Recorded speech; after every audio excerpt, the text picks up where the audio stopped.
Hi, everybody. Adam Stern, CEO of Strata Safari here for our last monthly touch base of 2024. Hard to believe it's all over after the next couple of weeks, but here we are. Wanted to kind of go over what Strata's production was for 2024 for all of those of you who follow us and care. I always find it really interesting when I hear, what I'm a broker. I love hearing what other brokers are doing in terms of like actual sales done.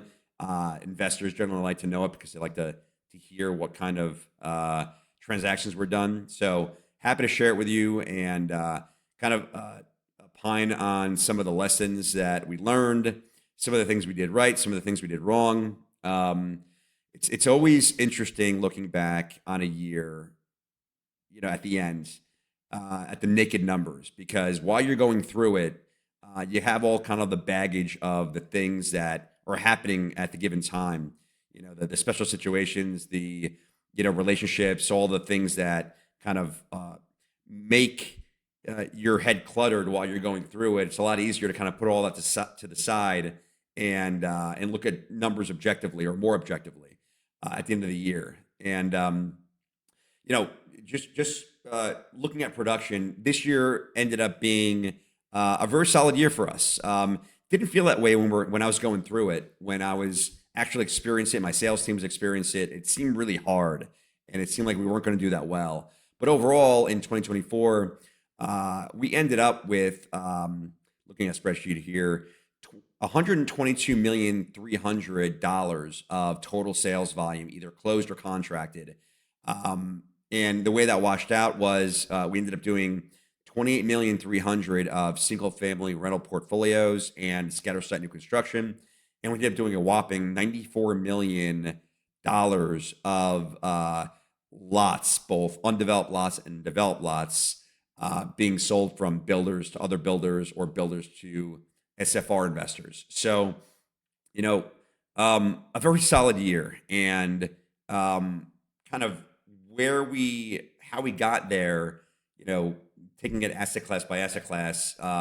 Single site built for rents were like, part of the biggest part of our business for the majority of the time that we've been in business since 2020.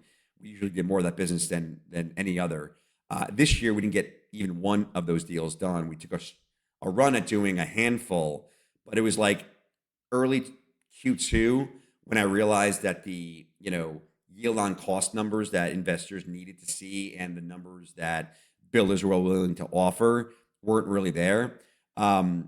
Most of the opportunities we get on that front are developments that our builders want to sell pre-stabilization, and that requires an investor to essentially make some assumptions about what rents will be achieved.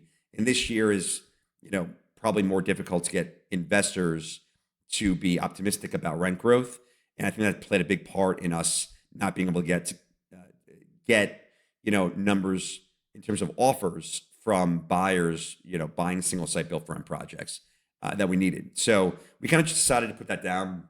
Didn't work a lot on it. We doubled or tripled down on land and lot sales. Lots being developed by either developers or builders and being sold to other larger builders or even built for rent firms that want to buy lots and build homes from the ground up. So we ended up, spending, an outsized portion of our time reaching out to builders, letting them know we had a large network of builders looking for lots that were both developed and undeveloped, and we ended up just having a great year on the land and lot front to the tune of $94 million of volume. For SFR portfolios and it's a tongue twister. For build for rent, new construction, scatter site homes, and SFR portfolios, that accounted for about a third of our business. And in terms of SFR portfolios, those deals are always a lot easier to get done.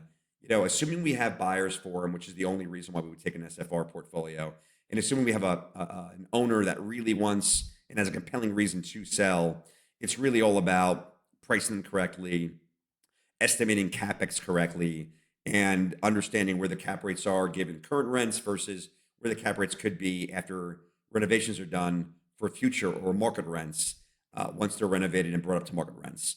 A lot easier to get SFR portfolios on board with the idea of selling as a portfolio, since the only other option is to destabilize them, kick your renters out, renovate them, and sell them on the MLS, which in itself has a large costs. Um, so got a bunch of deals done like that. And mainly those sellers were at the point in their lives where they didn't want to manage their portfolios anymore. They wanted to find an exit, and they were happy taking what the market could bear in terms of final pricing, which generally landed our clients anywhere between a 13 and 15% discount from current fair market values. Meaning the real discount that they took was anywhere between 5 and 8%. When taking into consideration what their disposition costs would have been. Uh, Builders, on the other hand, generally gave us inventory that they couldn't sell on the MLS, and they were just doing inventory management. And that inventory ended up selling at anywhere between a 10 and 15% discount. We would try to, anytime we got a scatter site new construction portfolio, those numbers had to reach like a 5.75 cap rate in order to make the numbers work for investors. So, some of the things that worked really well for us this year is paying close attention to the reason why people were selling and wanted to sell, and listen to them carefully so that we could discern whether or not they were just shopping or kind of trying to figure out if they wanted to sell. I think we got better at doing that in recent years than we've always been or ever have been. It's hard to talk to a seller. A lot of sellers think they're sellers until they actually understand where the market's at, and then they're not sellers. Some sellers are having some kind of life event where they really want to make it happen, and understanding that, I think, was crucial to our success this year. And the other thing was figuring out what inventory could sell and really focusing on that. For us, that meant land and lots mainly, not doing so much time and attention toward single site built for rent, and spending the majority of our time on land and lots, and also SFR portfolios and new construction scatter site. So all in all, a solid year. Wanted to thank everyone that continues to follow us. Excited for next year in 2025. What we did this year is we launched the Strata Buyers Network, and for all of you who haven't heard it from me, the strategy is simple. The most prevalent question we get asked by our sellers are two questions. Do you have a buyer for the real estate I want to sell? And if so, they ask us, can you show my real estate to those buyers without broadly marketing it? Our sellers generally want to create a private targeted transaction. So in the Strata Buyers Network, basically what we did is give you a way to tell us what your buy criteria is by programming it into an online app.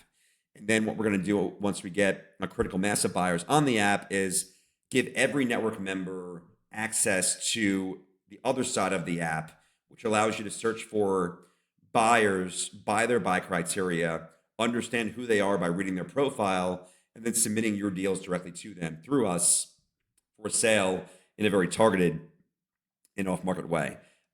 It's a new way of doing this business where we're mainly going to be focused on getting a lot of the buyers that are listening to us into the application so we can show everyone who's buying what and where to generate inventory. And kind of a concept that we're pioneering here that I've always believed, in as being a reliable way to add value to every network member, showing everyone what everyone else is buying, and then to generate inventory specifically to the buy boxes of the people that are in our network. So excited to see that happen. You'll be hearing more from us on that front. As always, can't thank everyone enough for sticking with us throughout the year. If we don't talk directly, Happy New Year. Here's to a more prosperous and successful 2025 for all of us. As always, thanks a lot for listening. See you later.